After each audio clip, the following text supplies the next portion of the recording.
Hello my dear students, आज हम जानेंगे ड्रेनेज डिजाइन इन बिल्डिंग्स। चलिए इसे समझते हैं। सबसे पहले बात होती है ड्रेनेज डिजाइन का मेन काम क्या होता है। ड्रेनेज डिजाइन का मेन काम है वाटर को बिल्डिंग से दूर ले जाना। क्यों? ताकि स्ट्रक्चर और फाउंडेशन डैमेज ना हो। अब बात आती है क्यों इंपॉर्टेंट है प्रॉपर ड्रेनेज डिजाइन। ध्यान रहे, ड्रेनेज डिजाइन के साथ प्रॉपर ड्रेनेज डिजाइन होना इंपॉर्टेंट है। सबसे पहली बात आती है फाउंडेशन का प्रोटेक्शन। अगर आपने प्रॉपर ड्रेनेज नहीं दिया तो होगा क्या, पानी सॉइल में सीप कर जाएगा, और अगर पानी यानी कि वाटर सॉइल में सीप करता है वो फाउंडेशन को वीक बना सकता है, और अगर फाउंडेशन वीक बन जाती है तो सेटलमेंट प्रॉब्लम्स क्रिएट हो सकती है। नेक्स्ट बात आती है मॉइस्चर कंट्रोल। अब अगर एक्सेसिव मॉइस्चर हुआ तो वॉल्स और फ्लोर्स में सीप कर जाएगा।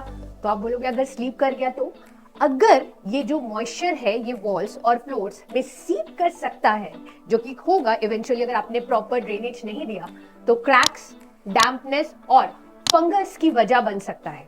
ये भी एक इशू होगा। इसके बाद नेक्स्ट हो जाएगा structural integrity. Accumulated water pressure walls और बेसमेंट के अगेंस्ट लगेगा, और अगर ये वाटर प्रेशर वॉल्स और बेसमेंट के अगेंस्ट लगता है ये स्ट्रक्चरल फेलियर को लीड कर सकता है।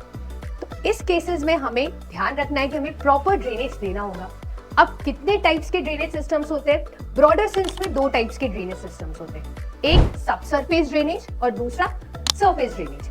अगर सबसे पहले मैं बात करती हूँ सरफेस ड्रेनेज की, तो जो रेन वाटर होता है रूफ्स और ओपन एरियाज से डायरेक्ट करना होता है थ्रू प्रॉपर स्लोप्स या फिर गटर्स में।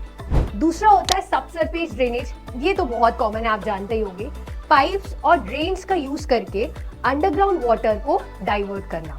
ऐसे ही और इंटरेस्टिंग वीडियोस के लिए do subscribe to holistic academy.